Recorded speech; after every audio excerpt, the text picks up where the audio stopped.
কি ছিল এই দুটো কেকের অর্ডার দেখো। প্রথমটা ছিল একদম হোয়াইটের মধ্যে ডেকোরেশন করা, আর দ্বিতীয়টা ছিল একটু পিঙ্কের মধ্যে ডেকোরেশন করা। দ্বিতীয়টা যেহেতু তোমাদের অনেকবার দেখিয়েছি, সেহেতু আমি ফার্স্টের ডিজাইনটাই তোমাদের সঙ্গে শেয়ার করতে চলেছি।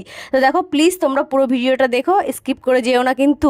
তো দেখো এখানে আমি হোয়াইটের মধ্যে মানে এখানে কিন্তু ছিল ডিজাইনটা যে কাস্টমার দিয়েছিল সেটা ছিল অরিজিনাল ফুল দিয়ে, কিন্তু আমার কাছে যেহেতু অ্যাভেলেবেল ছিল না, যেহেতু আমার বাড়ি একটু গ্রাম অঞ্চলে, তোমরা যারা আমার ভিডিও দেখো তারা কিন্তু অনেকেই জানো, তাই সবসময় কিন্তু সব কেকের জিনিস আমি পেরে উঠতে পারি না আর কি। তাই দেখো নিজের ইচ্ছা মতনই নিজের বানানো হাতে ফুল দিয়ে কেকের ডেকোরেশনটা করে দিয়েছি।